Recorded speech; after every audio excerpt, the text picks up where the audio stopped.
Listeners, readers, welcome to the Foxed Page, where we dive deep into the very best books.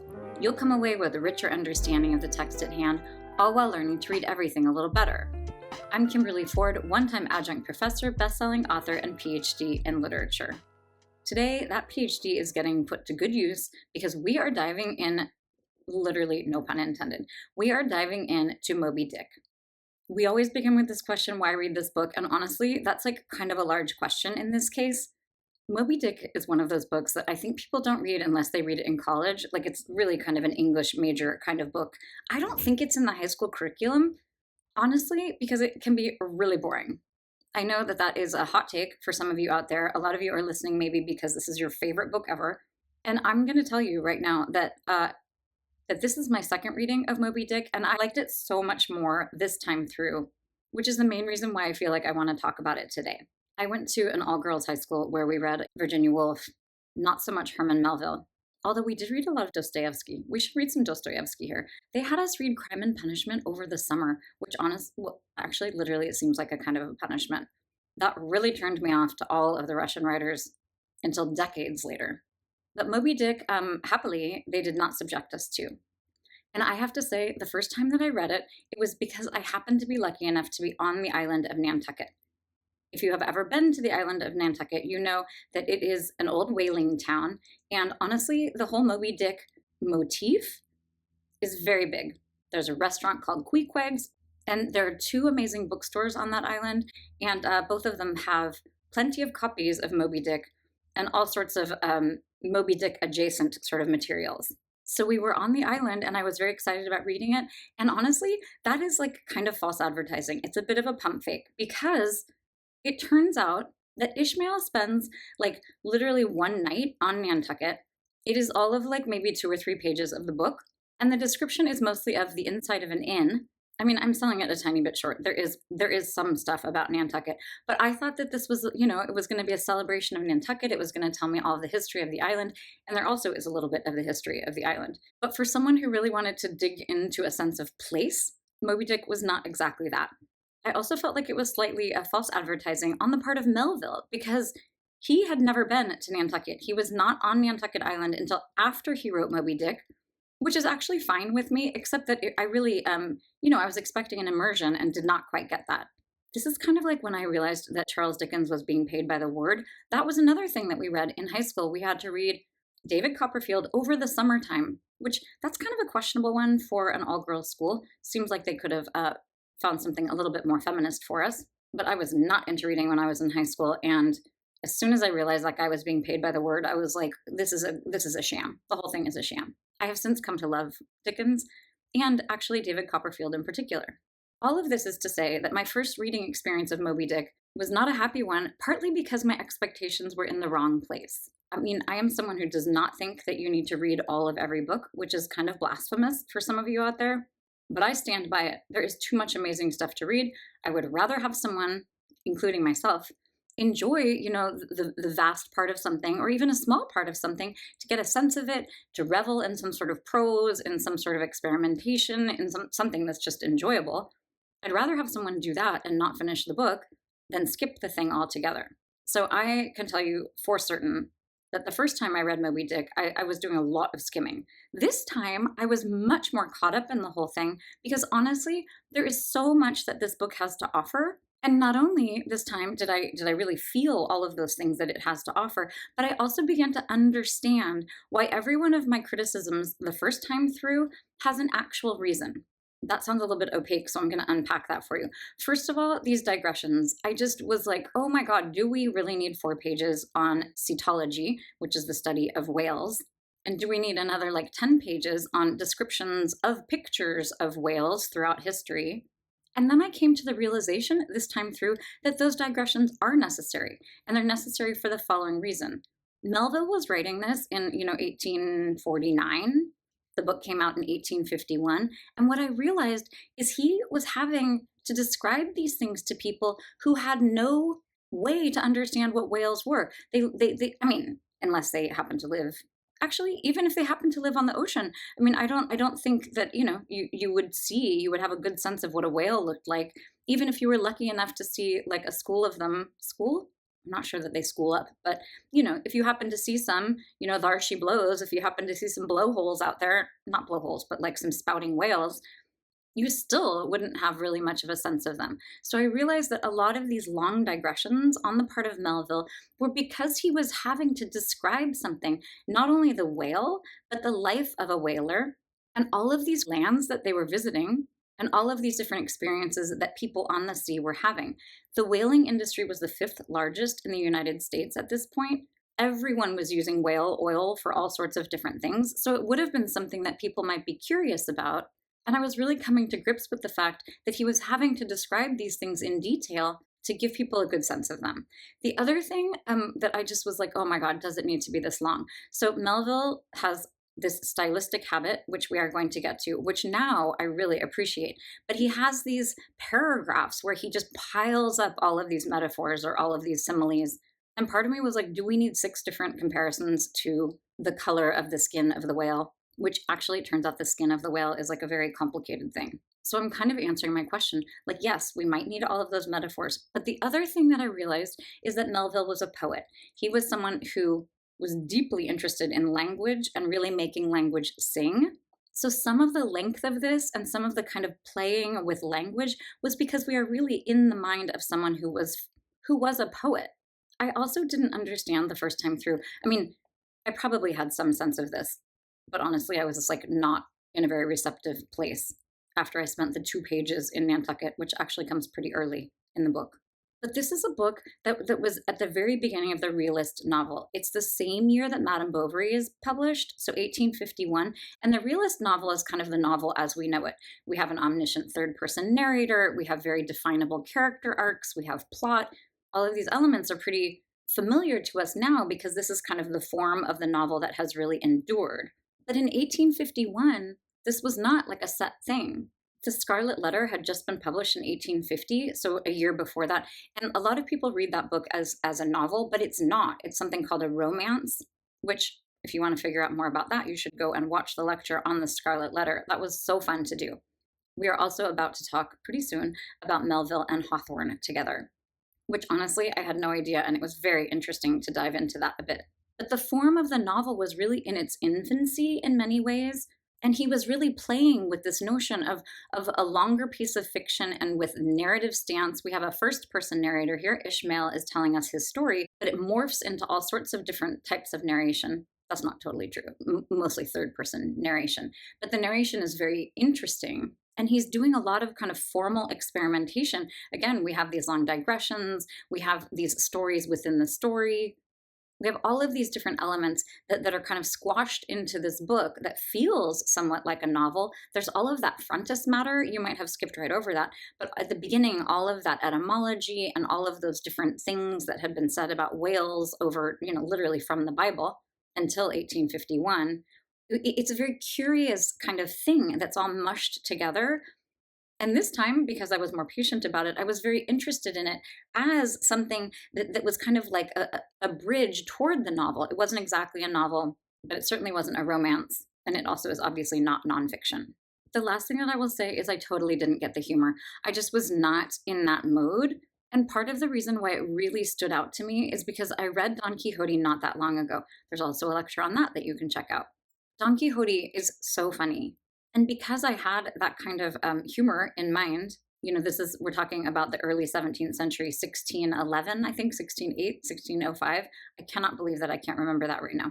If you're on the YouTube, I will flash the year that Don Quixote was published for you. But a lot of the humor in this book has kind of tinges of Don Quixote. Melville was a fan of Cervantes. He had definitely read Don Quixote, which honestly, I saw the debt so clearly at this point that I was like, how did I not clue into this the first time around? All of that is to say that my second reading of this novel was so much better, and I'm very excited to dig in.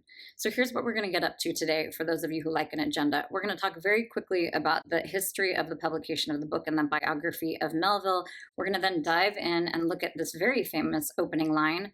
After we look at a little bit of the frontis matter, all of that kind of etymology and all those quotations about whales, then we're going to talk about Queequeg and his heroic, just like very serious role in this novel, and how his relationship with Ishmael was one of my favorite things about the novel. I think looking at the novel through Queequeg is so interesting because it really shows some of the very progressive things that are happening here.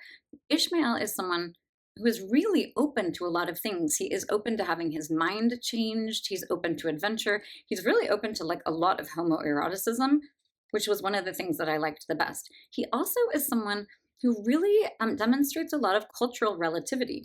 Again and again, I mean, I was waiting for a lot of cringiness in this book, and there's definitely some cringy stuff. This is a man, who is coming from the mid-Atlantic of the United States in the first half of the 19th century. And that person is, kind of sailing around the world, meeting all of these different people. And I was like, oh God, we're going to have some crazy descriptions of, like savages and whatnot. And there is some of that. Actually, there's quite a bit of that. But there's also an incredible amount of like looking at different cultures and judging them by their own terms. That is the definition of cultural relativity. He's looking at Queequeg with his like tomahawk pipe thing and his little idol, his god, and he's really taking a step back and trying to figure out what is the power of these things, and really actually is sort of convinced by Queequeg in lots of ways to take a bunch of these things seriously. It's really interesting to me that Queequeg, who is a person of color, he's a Pacific Islander, he has very dark skin, he has tattoos everywhere. He, in many ways, is the hero of the book. And in fact, the 3 harpooners on the Pequod are all men of color, and they truly are the heroes. So we're going to take a look at Queequeg. We're then going to take a look at just the prose. We're going to take a look at some of that piling up of similes that I was talking about earlier, but also just some of the absolute breathtaking beauty of this writing.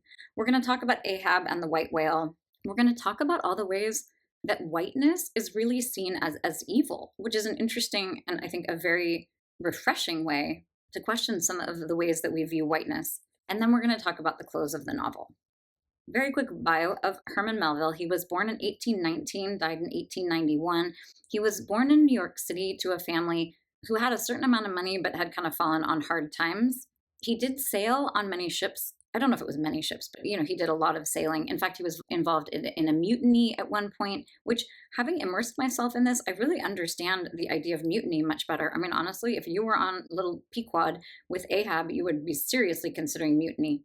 I also have to say, time and time again, these expressions like mutiny, like, I think of mutiny in sort of more abstract terms, more as like a metaphor or a general concept. But there's so many things that come from shipping and from whaling that have been so absorbed and kind of like removed from this idea of the sea. But mutiny became very real to me in this reading. The one that really stood out to me was like, "Thar she blows." It's an expression that we use a lot in my family. And actually, we always like throw in a little pirate. I mean, mostly, frankly, by me. And I always throw in like a little pirate thing, like "Thar she blows." And throughout the book, it says "There she blows." But it was so interesting. Like for me, it's a sort of like something has appeared. But what they're literally talking about is like this incredibly exciting moment when they are out on the ocean and they've been out there for, weeks, if not months. And then they see, the spouting of a whale. They see this blowing, this blowhole, shooting up the water. And it really gave me a sense of how exciting that would be. I also am fascinated, and again, part of this was because I was on Nantucket. I'm fascinated with the idea of the whale in our imagination. As a country, the whale is just this thing of fascination. I mean, it is everywhere. Once you start looking for whales, they are everywhere. I just saw one. I'm back in California. I just saw one on someone's sweatshirt. I saw one on a weather vane. I mean, they really, truly are very deeply ingrained in our imagination. So he then came back to the United States. He was married. He had young children. He wrote a couple of like adventure stories, Taipi and Omu, and they were selling well as adventure stories.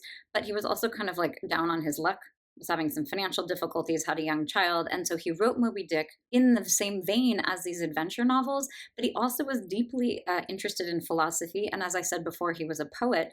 So there are elements of philosophy and poetry that are woven into this book. And that's what separates it a bit from Taipi and Omu. Again, it was published in 1851. It's so interesting to me that that was the same year that Flaubert was writing Madame Bovary in France. Moby Dick was not a huge hit right when it was first published.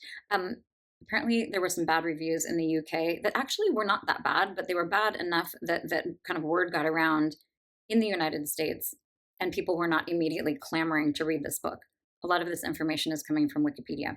This is fascinating to me. I mean, there's an enormous amount of scholarship on Moby Dick. I barely scratched the surface, but this was one of the things that I found in my research. So in 1919, which was the centenary of Melville's birth, you have the book kind of enjoying this renaissance. And that was fascinating because 1919 is when we have modernism. This is slightly after the First World War. We have the beginnings of people like Virginia Woolf, we have T.S. Eliot, we have these people whose motto is make it new. And they were really playing with form. They were rejecting the realist novel as like the kind of standard novel. So this is a community who is really, really ready for something like Moby Dick. In many ways, it feels very, very modernist.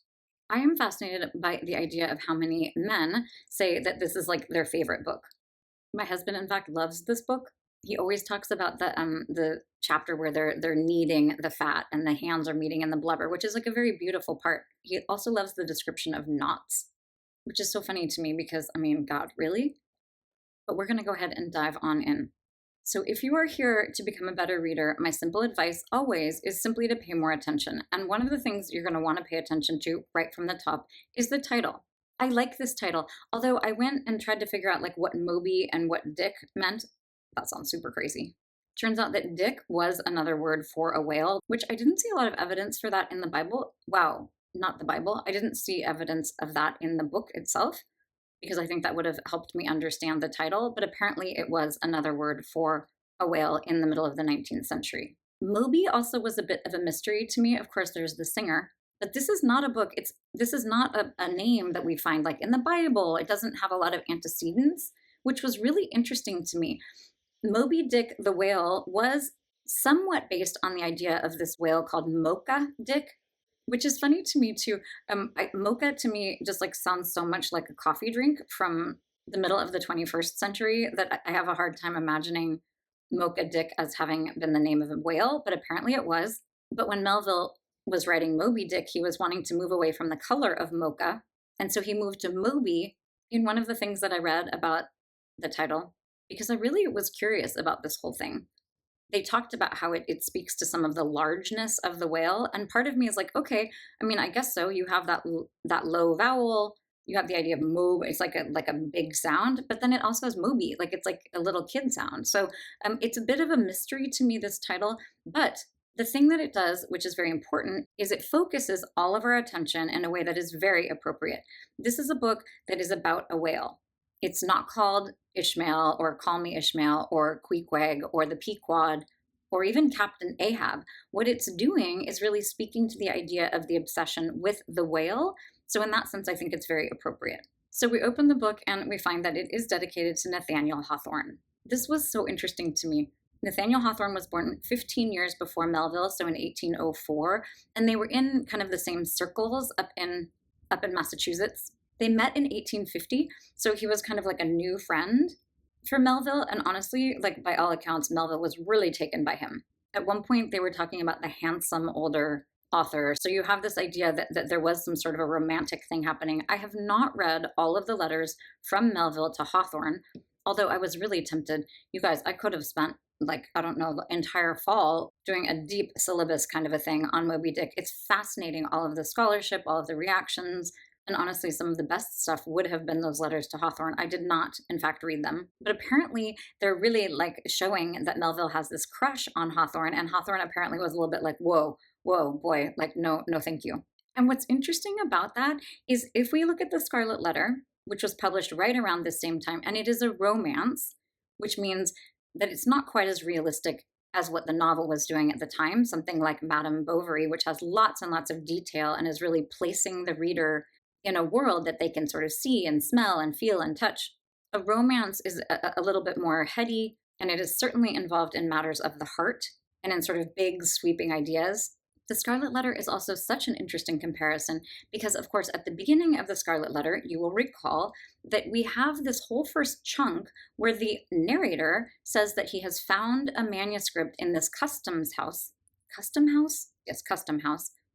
He has found this manuscript, and then he is, going on to share this manuscript with us. So we have this whole chunk at the beginning that has this kind of separate narrator. That's actually very similar to what we have with Moby Dick. So we're going to go ahead and dive in. This is so funny to me. I just opened the book and happened to open right to the dedication. And it says here, in token of my admiration for his genius, this book is inscribed to Nathaniel Hawthorne, which I'm like, okay, we got some admiration, we got some genius. There's a lot of glazing happening here. Then we dive into this contents of Moby Dick. This book is in like the sort of Dickens moment where we have, it's actually very Cervantes also. We see it in Don Quixote, where, you know, you have like chapter 16, wherein our hero decides to blah, blah, blah. So we have these chapters, but when we look at the contents of them, they're very sort of sketchy and not at all like, this is when our hero does blah, blah, blah. We have things here like the prophet, all astir, Merry Christmas, the counterpane, the street. So we have a lot of nouns, which speaks a little bit to the variety, the gigantic variety of stuff that we are going to see in this novel. So we then, very curiously, a few pages later, come to something called etymology. What was interesting to me was that underneath it, we have this parenthetical, we have these parentheses, and it reads this, etymology, period. And then here's the parentheses, supplied by a late consumptive usher to a grammar school. The footnote at the bottom says assistant schoolmaster, which is so funny. So right away, this is some of the humor that I missed the first time around. A late consumptive usher to a grammar school, like we're getting information from someone who's like really not doing well. And this is the first sign of authority in the book. I found this so funny and so impactful.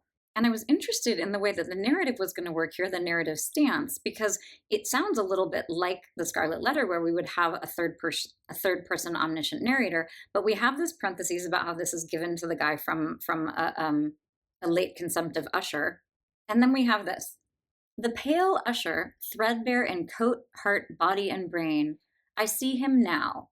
So here we have this I, which is our Ishmael. So very early, even though we have this kind of scaffolding of all of this information, these kind of facts that are being fed to us, we also have the presence of this first person narrator, which is very grounding. And then I just like, I can't help it. I want to read this next sentence because it is so charming and funny. So the next line is this. He was ever dusting his old lexicons and grammars with a queer handkerchief, mockingly embellished with all the gay flags of all the known nations of the world. He loved to dust his old grammars. It somehow mildly reminded him of his mortality. So this is like such a, we have such a big description here of a minor character, which is actually something that Melville does well, and he does it over and over and over. But we're also introducing these huge ideas of the international nature of the book. The idea of mortality certainly is introduced right at the beginning. And the idea that we are going to see specific people through the eyes of Ishmael, and those specific people are going to open wide worlds for us. So then we get right into this idea of the etymology. And I did really like this. This was the idea of the whale. I mean, I'm such a sucker for etymology. So it's the idea of the whale, and we have this. So we have whale and then a few asterisks, and then Swedish and Danish, haval. This animal is named from roundness or rolling. For in Danish, havalt is arched or vaulted. So that came from Webster's dictionary, which is interesting because Daniel Webster is like a total, coeval of these guys. Then we have a second definition, whale.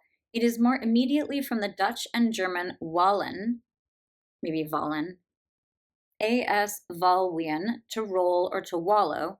That is from Richardson's dictionary. I've literally never heard of Richardson, so I think we can maybe give that one to Webster. But it's interesting to note that we are thinking about the Scandinavian countries, which are famously, very watery, and Melville is from New York. So you might imagine that the Dutch and German, the Dutch having settled a lot of Manhattan and a lot of New York in general, that the Dutch and German part would have appealed to him. But then we have this really interesting long line. I don't know, there may be 12. I'm not going to count them out here. But we move from the idea of the English word for whale, and these etymologies are not, they're not saying exactly when they came from these languages, but these are the Scandinavian and Dutch and German languages that we are getting our word whale from. But then we have this long list of all of these different languages that also, of course, have words for whale. So we have Hebrew, Greek, Latin, Anglo-Saxon, Danish, Dutch, Swedish, Icelandic, English, French, Spanish. And it's interesting to me at the bottom, we have Peki Nui Nui, which, I'm totally butchering these words. And then we have Pehe Nue Nue. And the first one is Fiji. And the second one is Aromangoan, which these are languages that I am not familiar with. But what's interesting to me is that we have these very, very old words. We have the Hebrew and the Greek and the Latin. So he's speaking to the idea, of course, that the whale has been around forever. I don't know about like the evolution of the whale, but I am fairly certain it predated man. So we have this idea of, whale is a somewhat more recent word, but the whale itself has been around forever. What I like about this list also is that from the beginning we have this idea of cultural relativity. So we have the Hebrew, Greek, and Latin, and then we have some more modern languages. And then at the bottom, this inclusion of Fiji and Aromangoan. What that says to me is that those places and those languages are also being valued. They're in a list, they happen to be at the bottom, which says something about it. But this idea of including all of these cultures speaks to what we are about to see.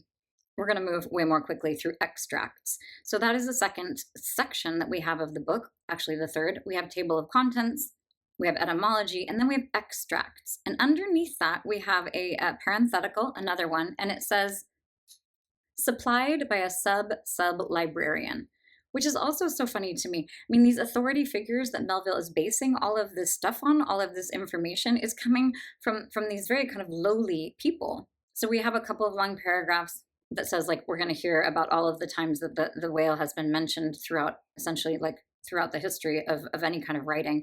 And sure enough, the first thing we see in quotation marks here is, and God created great whales, Genesis, which just killed me.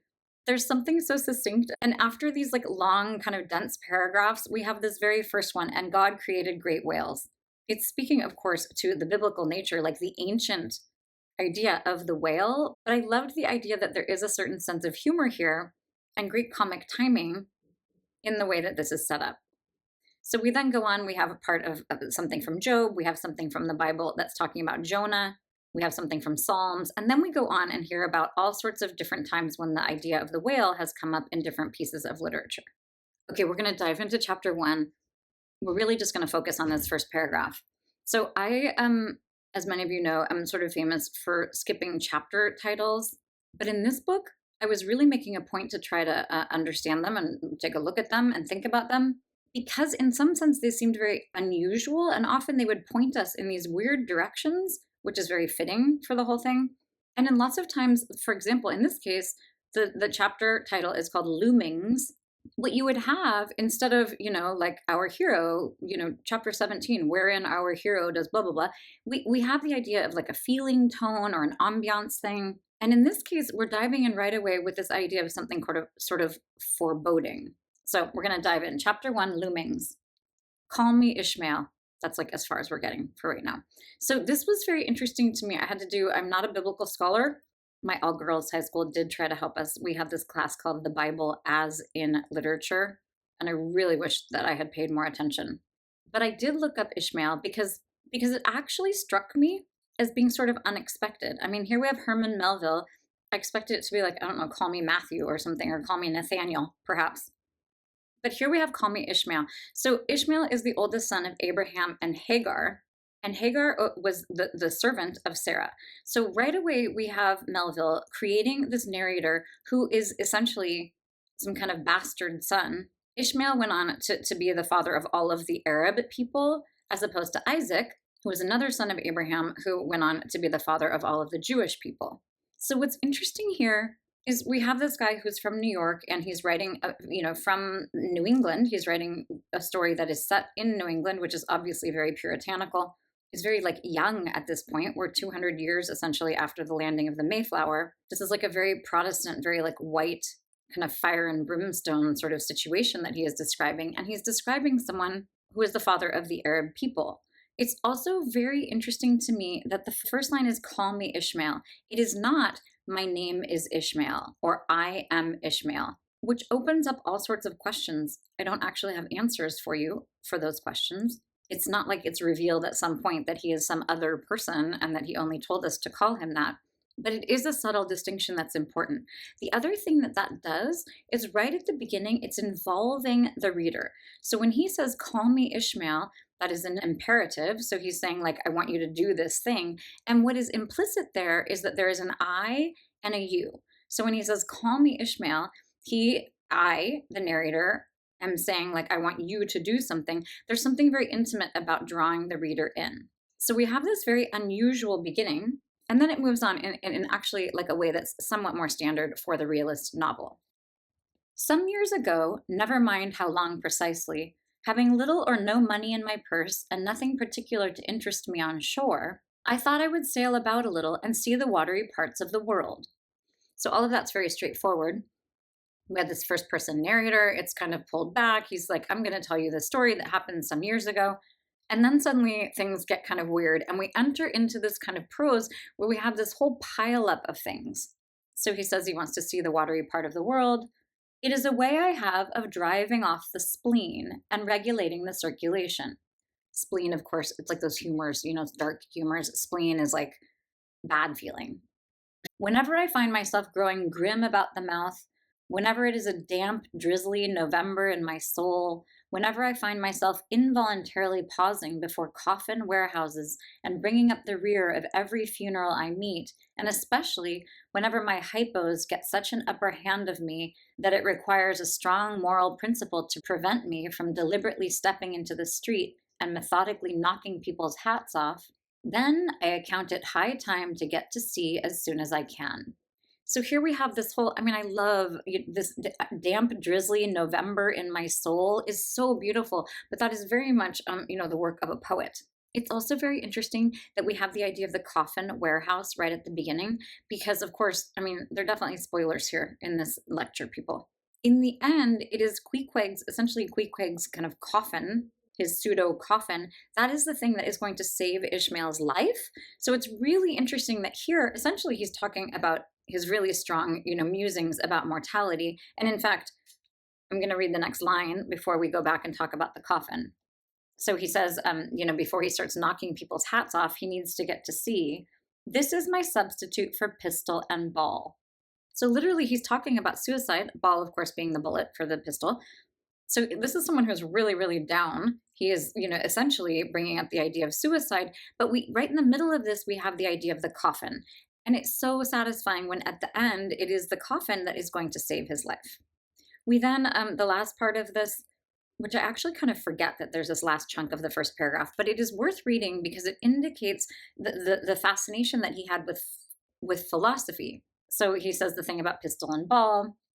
With a philosophical flourish, Cato throws himself upon his sword. I quietly take to the ship. There is nothing surprising in this. If they but knew it, almost all men in their degree, sometime or other, cherish very nearly the same feelings toward the ocean with me.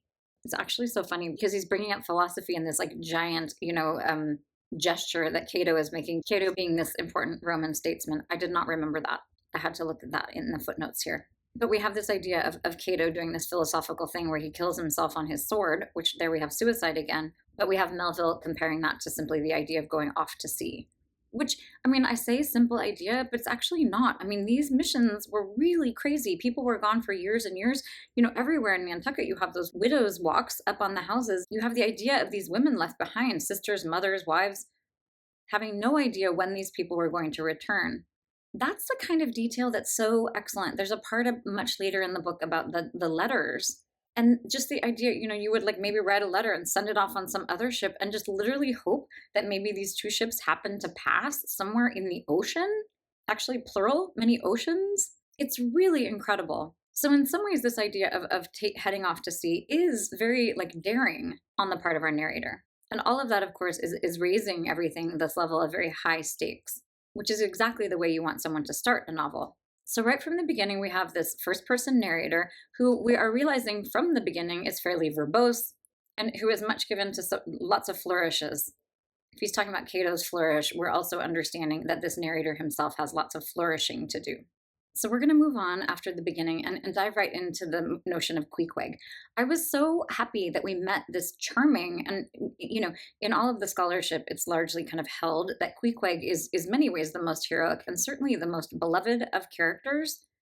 We see Ishmael in some goofy situations, and he is present in some ways in the novel, but because he is the person who is telling the story, in some ways he's very shadowy, and what we are mostly seeing are the things that he himself is seeing. And happily, Queequeg is one of them. And there's actually something that happens very soon that speaks to this idea of cultural relativity, which we want to dive into. So, in the very beginning, we have our narrator Ishmael telling us that he does not have much money in his purse, but he goes to Nantucket, he's going to make some money, and he's staying at the inn, and the innkeeper is like, the innkeeper is telling him he's going to have like a bed mate, and he's concerned about this. And then he sees Queequeg and he's even more concerned, which is important because this is speaking to the willingness of Ishmael, and thus kind of the willingness of Melville in many ways, to change his mind about something. So he first is like, oh my gosh, this Pacific Islander person with all of these tattoos is very like kind of threatening and interesting. He's calling him a savage and a cannibal, which we're going to get to some of that. But one of the first things that happens has to do with the money. Right away, we have this idea of Queequeg giving all of this money to Ishmael. And on one hand, you can read that he's kind of like this naive, like country bumpkin who's like, oh, I don't know what all of this stuff is. Here, you can have it, when he is not understanding the importance of money. But that is not at all what is happening here. What happens in that moment, and it's the first of many, is Ishmael is shown as someone who really appreciates Queequeg's generosity and his support and his warmth. And when we have this exchange of money, you realize kind of how unimportant money is for the two of them. It's sort of this idea right from the beginning that it's not something that's very valued between Queequeg and Ishmael. So it starts us really examining like what things are important. The idea of the money is very interesting too, with the whole idea of the doubloon. So as soon after, they've set sail, and for a long time they don't see Captain Ahab, and then he comes out and he like nails the Spanish doubloon to the mast. And because Ahab is, pretty villainous right from the start, we have this idea of someone who does value money and someone who's essentially trying to bribe his crew. He's not going to like incent them in any other ways. He's not going to like, try to appeal to their sense of adventure or their cohesion or whatever. It's like strictly this kind of transactional thing. So the introduction of money at the very beginning of the novel is important because of all of these different ways that it shifts around. This is a novel that's very shifty. Everything about it, in a very delightful way, is kind of ambivalent, and we have to figure out what all of these different things mean, both in the culture of Ishmael, but also in the culture of these people that he is coming into contact with. It's actually so interesting. I mean, on board the ship, we have Starbuck, who is a Quaker. We have all of those poor men who Ahab has held prisoner down in the hull. They are people from Asia. We have this real coming together of all of these different cultures, and one of them, even among white men, there's like a real difference between the structures and the beliefs and the priorities of these people.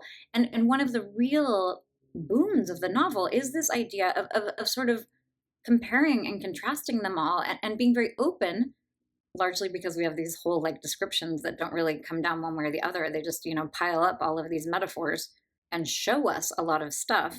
All of that is kind of allowing us to make our own decisions about things. And this is just a quick interjection in case I forget to mention it later. Even in the chapter, there's a chapter called Cetology, which is studying the study of the whale. And in academia, it's kind of like viewed as the chapter where, like, if you're skimming that chapter, you're not like a true Moby Dick reader. And I can tell you for certain that the first time I read it, I probably skipped the whole thing. This time I did some skimming. I'm not afraid to not be considered someone who's like a Moby Dick fanatic. But in that chapter, it's a chapter about taxonomy. It's a chapter of like, how are we going to sort of understand all of the different whales? It's a very Darwinian kind of thing. In fact, we have Darwin named in the very beginning when we have all of those extracts. One of those extracts, one of those quotations is from Darwin, which is really interesting. I'm not sure how many of you out there are really hip to the whole idea of posthumanism. But it's this really interesting concept that makes a lot of sense to me, that a lot of the 18th century like Enlightenment thinking, people like Darwin who are really interested in like science and setting up, I'm obviously a huge fan of science, but there are many ways that a lot of that like Enlightenment thinking, Darwin is the perfect example, that like urge to put things into categories and to understand them, and the scientific method, it gave us a kind of hubris, and by us I mean humankind, this idea that we were kind of the pinnacle of evolution and that everything else was below us and everything else is kind of inferior. A lot of that thinking is very racist. A lot of it is really terrible for ecology. It's in many ways just like how we all kind of rationalize all of the horrors that we are perpetrating on this earth. So it's actually doubly interesting to me, not doubly, but like way more interesting to me, that when Melville is talking about these taxonomies that are very Darwinian and very kind of Enlightenment, he's actually pushing back against them. So he'll describe what a like right whale is like, but he'll be like, but I didn't see that, and that doesn't seem to be right to me, and this doesn't make any sense.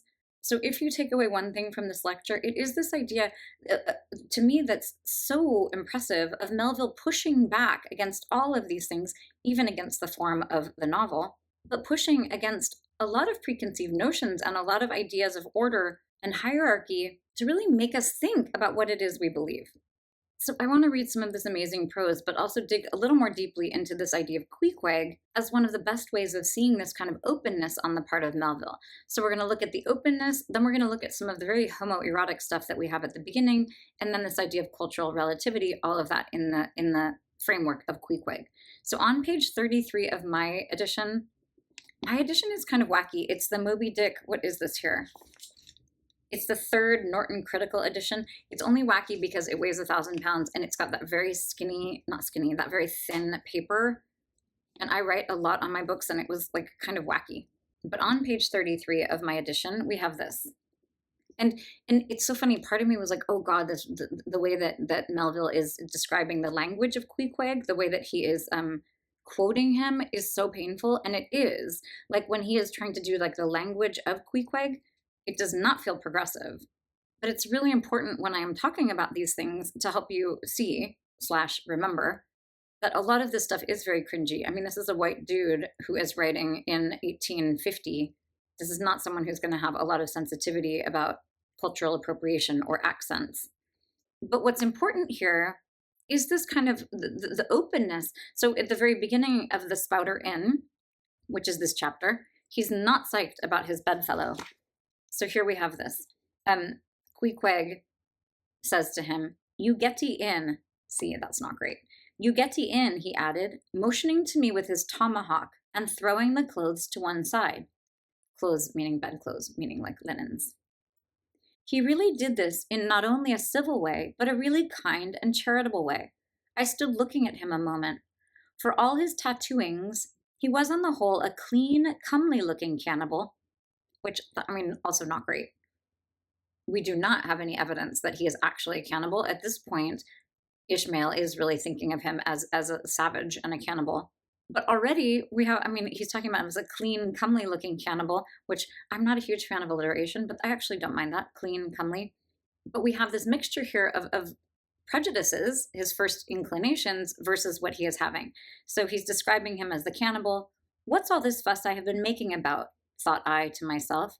The man's a human being just as I am. He has just as much reason to fear me as I have to be afraid of him. Better sleep with a sober cannibal than a drunken Christian. Which is so funny. It's so funny to me. It's also like so true. And in many ways, Queequeg does, in comparison to a lot of other white men in the book, he really is. In fact, in some ways, he's kind of up on a pedestal. So we have this first appraisal, which is very open, and it's Melville is doing such a good job of like really showing us the prejudices and then how they are reversed. And then, just half a page later, we have Ishmael saying this. "Good night, landlord," said I. "You may go." And this is the very end of this chapter. So we've had all of this idea, like he doesn't want to have this bedmate, he doesn't want to be with this savage. Then we have him slowly reversing all of those thoughts. And he ends the chapter, which is an important one. This is the one that's set on Nantucket. He ends the chapter like this. "Good night, landlord," said I. "You may go. I turned in and never slept better in my life." I mean, amazing. So this openness is really very clear. And it carries through the whole entire thing. Again, Queequeg is his best friend and really the hero of the novel. Okay, then I want to talk briefly here about this homoerotic stuff. On that same page, page 34, we have this. "Upon waking next morning about daylight, I found Queequeg's arm thrown over me in the most loving and affectionate manner. You had almost thought that I had been his wife." Which, I mean, if you're not on the YouTube, you're not seeing the way that I'm like looking at the camera like, oh my God, because this is so revolutionary in so many ways. I mean, we have this guy who's like, this macho guy who, well, actually, Ishmael does not ever seem that macho, but he is someone who could be seen as macho because he's about to set sail and he's going to go do this really, really dangerous thing. But here we have him essentially saying, like, putting himself in the position of a woman. I don't know. I did not do a lot of research on the homoerotic stuff in this book. I don't know, like, if people really like to believe that both Ishmael and perhaps Melville himself. I should do that research. Sorry, you're gonna have to go to Google for that. But regardless of what is happening here, of kind of the facts of the matter, or even what we are supposed to surmise, we do have here Ishmael putting himself in, unfortunately, what is an inferior position, the wifely position, with respect to Queequeg. And then we have a passage 20 pages later, it's on pages 52 and 53, where we have him talking both about the friendship, about the way that they are really very close, but also, it's really flying in the face of homophobia. So on page 52, we have this. If there yet lurked any ice of indifference towards me in the pagan's breast, and in this case, by this point, pagan is not even like a bad thing. This pleasant, genial smoke we had soon thawed it out and left us cronies. He seemed to take to me quite as naturally and unbiddenly as I to him. And when our smoke was over, he pressed his forehead against mine, clasped me round the waist, and said that henceforth we were married, meaning, in his country's phrase, that we were bosom friends. I mean, it's amazing. This is amazing to me. And then right across the page on page 53, he's kind of marveling at the closeness he's feeling. How it is, I know not, but there's no place like a bed for confidential disclosures between friends. Man and wife, they say, they're open the very bottom of their souls to each other, and some old couples often lie and chat over old times till nearly morning. Thus, then, in our heart's honeymoon, lay I and Queequeg, a cozy, loving pair. I love it. I love everything about it. I love how open it is.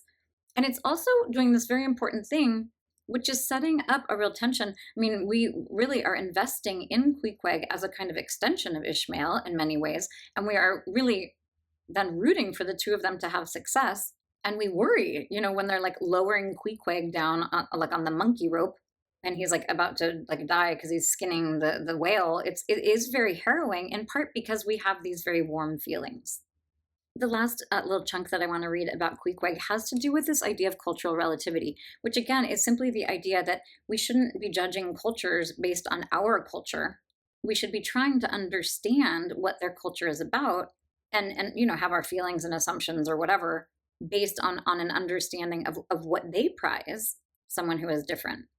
And one of the things that are very open, very kind of ambivalent narrator here, and when I say ambivalent, I mean just that he can take two sides, and also that he is someone who is willing to be critical of his own culture. What's happening here isn't necessarily, we're at the very beginning of the book, this is page 33, he's not yet like fully embracing Queequeg's culture, but he's beginning to sort of question some of his own culture and also beginning to understand Queequeg's.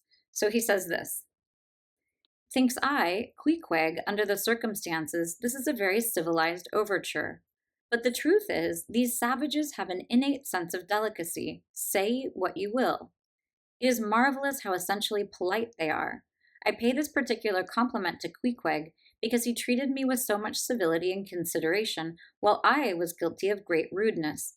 Staring at him from the bed and watching all of his toilette motions, for the time, my curiosity getting the better of my breeding. Nevertheless, a man like Queequeg you don't see every day.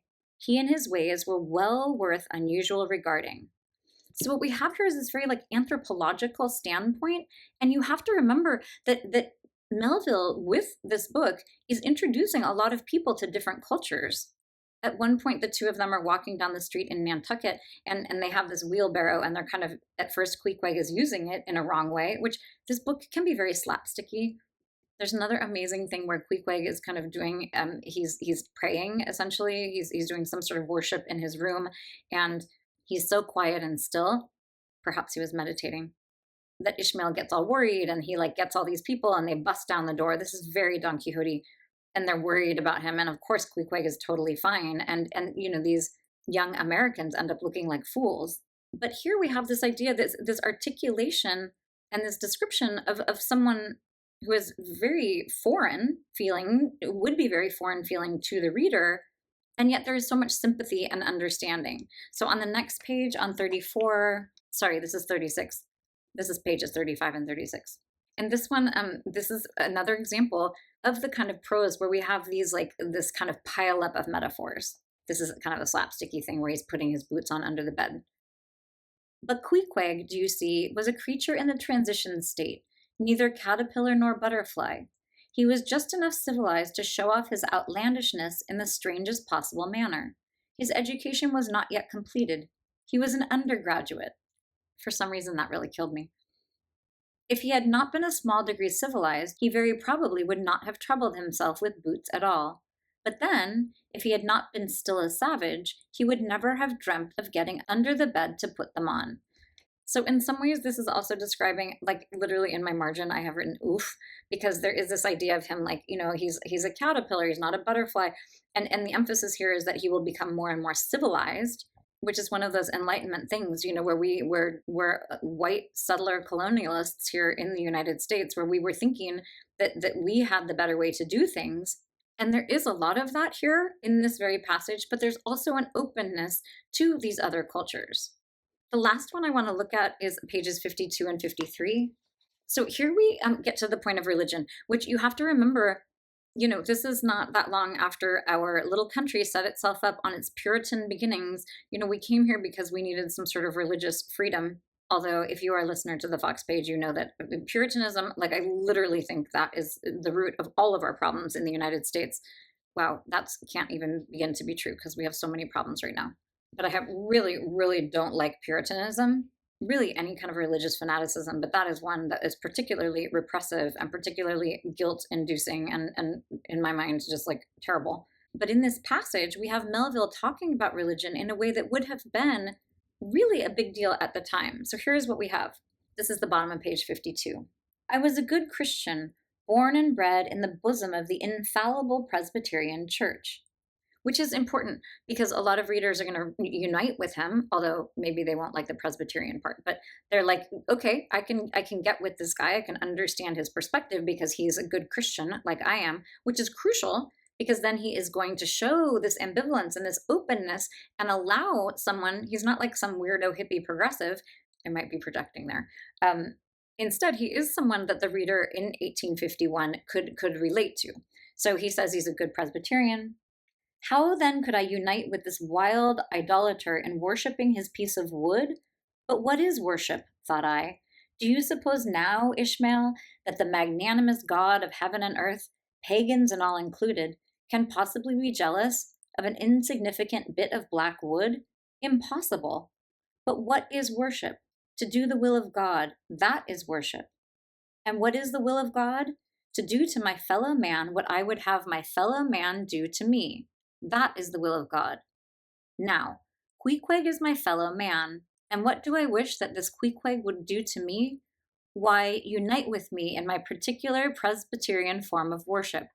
I just was beginning to laugh because unite with me, I just maybe thought we were going in a different direction. Consequently, I must then unite with him in his. Ergo, I must turn idolater. So I kindled the shavings, helped prop up the innocent little idol, offered him burnt biscuit with Queequeg, salaamed before him twice or thrice, kissed his nose, and that done, we undressed and went to bed at peace with our own consciences and all the world. So this is remarkable. I mean, it's kind of a goofy and funny, this idea of kissing him on the nose and giving him a little burnt biscuit. He's kind of making fun of the idea of Queequeg's religion.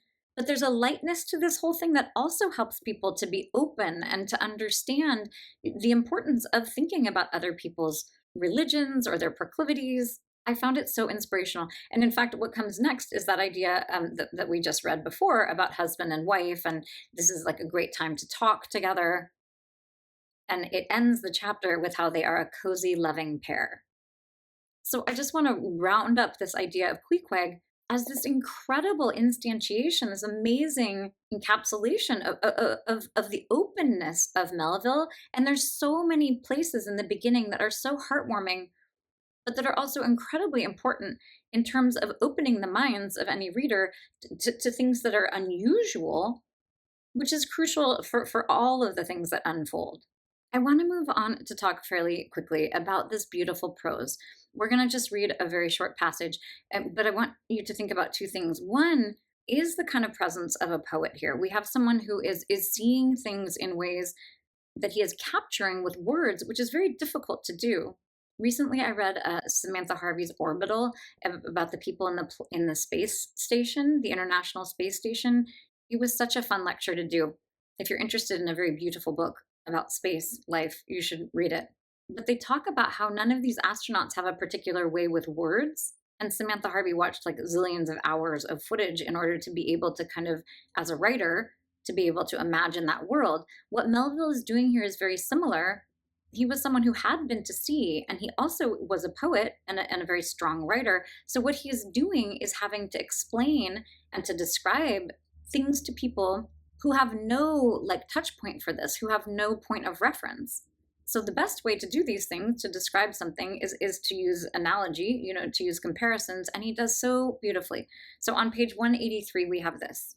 It was while gliding through these latter waters that one serene and moonlit night, when all the waves rolled by like scrolls of silver, and by their soft, suffusing seethings made what seemed a silvery silence, not a solitude. On such a silent night, a silvery jet was seen far in advance of the white bubbles at the bow. Lit up by the moon, it looked celestial, seemed some plumed and glittering god uprising from the sea. This is so beautiful. I literally could spend an hour dissecting why this works so well. One of the things I will say is that all of these sibilants, all of the S sounds, the soft, I can't even say them all, the soft, suffusing seethings, we actually have not only those beautiful sibilants, but we also have these fricatives, things like suffusing and seething. All of these are very soft sounds, which are speaking perfectly to the softness of this vision, the silvery nature of it. And it's so consistent and frankly, like kind of drawn out in a way that allows us to kind of share in the idea of the vastness of what he's looking at. If you're on the YouTube, I'm just actually looking at, I have my arm out and I'm looking at one of my tattoos. I need to take a moment here and talk about tattoos.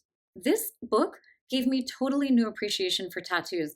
Obviously these are things that came from sailors, like the idea of a tattoo, at least in my popular conception of it. But I had this idea, like if you were going to be gone for 3 months, it's not 3 months. You could be gone for endless, 5 years, 7 years, 3 months. You just wouldn't know how long you were going to be gone. And you would want to carry something of people with you. So the idea of the heart with mom on it, the idea of having something like that, like carried in your skin, like in your body, is so important. It was such an interesting revelation. Just the disconnect that you would feel and the way that you couldn't even count on a letter, so you would want to have something about that person with you. But back to this little passage here. We have this silvery thing, and then suddenly we have jet. We have the word a silvery jet, and that is a very different sound. So you have this idea of this silvery expanse, all the sibilants, and then you have this jet arising. But you have a sense of the excitement of it, and how it seems celestial, which, the stars, we have more sibilants, but also the stars as being really important for all sailors.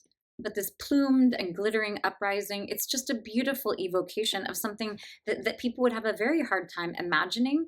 And, you could describe it, the flat water or whatever, but in doing so here with all of these sounds, Melville really is treating the reader to a different experience of sort of feeling this in all of its senses. The last little passage we're going to read is this. It's called A Squeeze of the Hand. That's the name of a chapter. And it really is very memorable. And it's one of those passages that people do tend to remember. So one important note, the idea of a sperm whale, I was a little bit like, why are we calling this a sperm whale? And that is because there's this stuff called spermaceti that's like this waxy substance that's on the face of the whale. And it makes it both buoyant, but also makes it easy, like it's for echolocation and it can move through the water. It's this kind of waxy substance, but apparently sailors thought it looked like sperm. They thought it was sperm. So that is why the sperm whale is called the sperm whale. So on 309, we have this. Squeeze, squeeze, squeeze, all the morning long. I squeezed that sperm till I myself melted into it. I mean, honestly, it's hard to read this without it sounding very sexual. I squeezed that sperm till a strange sort of insanity came over me, and I found myself unwittingly squeezing my co laborers' hands in it, mistaking their hands for the gentle globules. Such an abounding, affectionate, friendly, loving feeling did this avocation beget, that at last I was continually squeezing their hands and looking up into their eyes sentimentally, as much to say, "Oh, my dear fellow beings, why should we longer cherish any social acerbities or know the slightest ill humor or envy? Come, let us squeeze hands all around. Nay, let us all squeeze ourselves into each other. Let us squeeze ourselves universally into the very milk and sperm of kindness." This is actually a very good example, too, of Melville the philosopher. He was very prone to sort of big ideas and big thinking. And one of these ideas, things like, why can't we all get along? These are the kinds of like kind of normal philosophical things that he is musing about. It's like not some Nietzsche thing where he's like wondering about fate. Well, he does actually wonder about fate, too.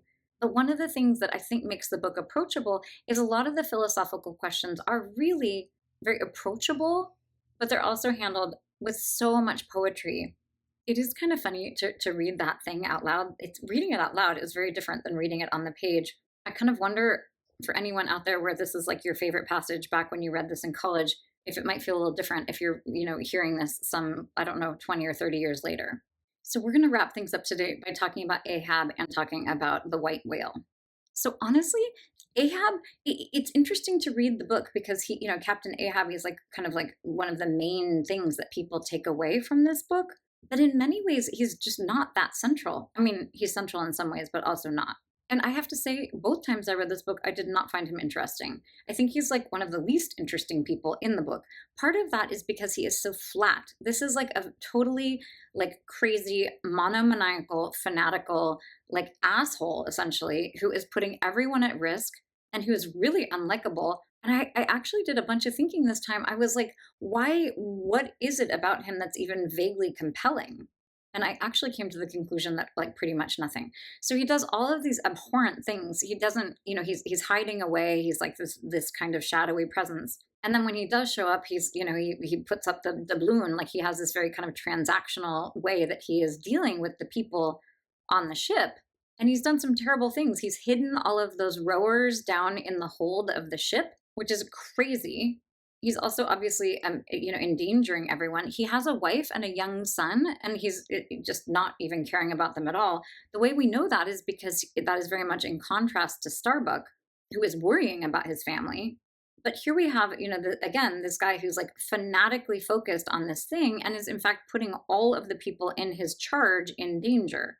And, we can look at him as like an example of like how power is corrupting, and this idea of like he's sort of like this god, like he has all of this like power.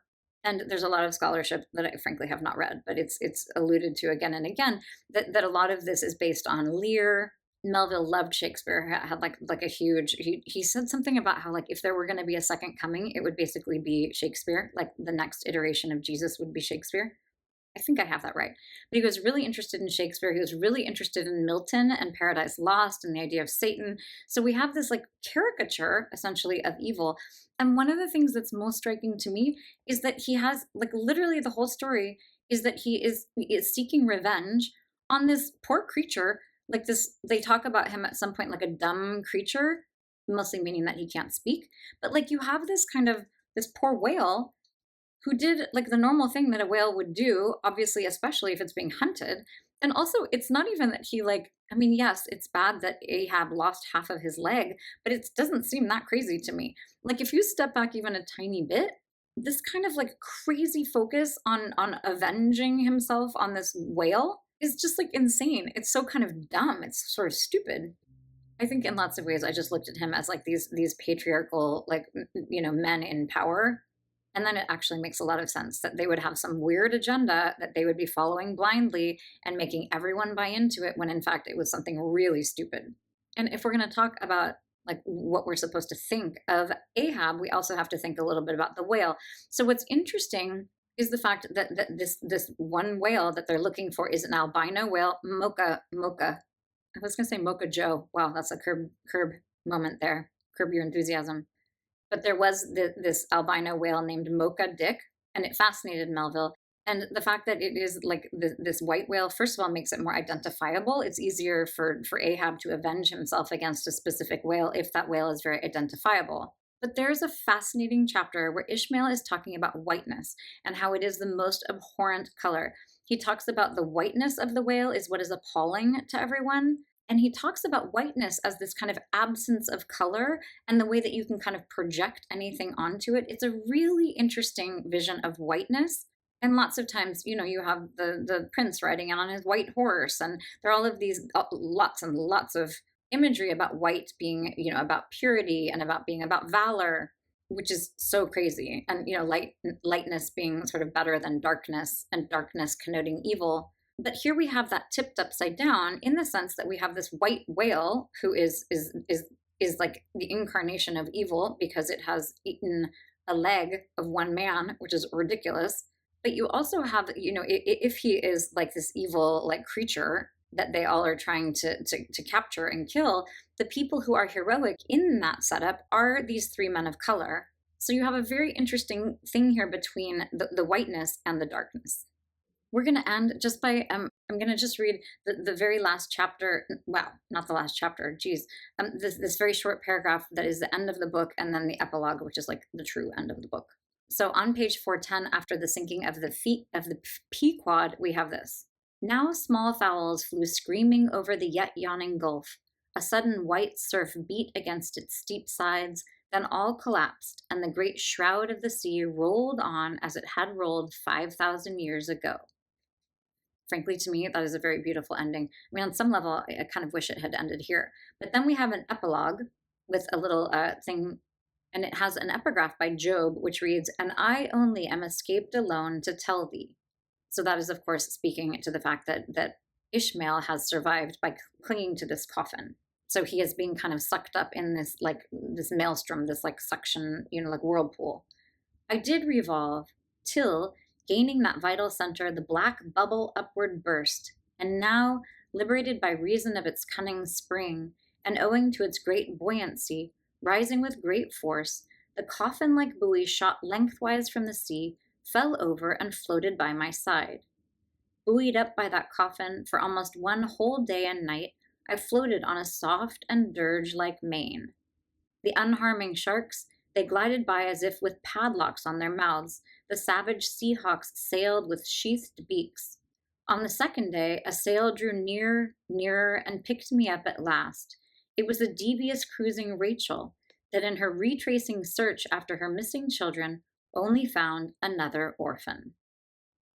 So it's very beautiful. I'm not going to go into it too much, although Rachel is the name of the ship, obviously, but she's also a biblical person who lost her children and was crying over the loss of her children. And here, when he talks about being an orphan, my sense is that he means that he has been orphaned by his crew and his ship and his people, not so much about his parents. So I really like the way at the very end here we have the sea as if it were 5,000 years ago, and we're hearkening back to the Bible. But maybe the most important thing is the fact that we have this connection with Queequeg and this coffin that really gives us a point from which to sort of appreciate these much larger vistas that Melville is creating for us. So I have to say that today's look at this book really helped me understand, A, why I didn't love it the first time around, frankly, and also why it is actually such a masterpiece. So I hope that it helped you understand a bit better why you maybe love this book. Thank you very much for tuning in. Happy reading.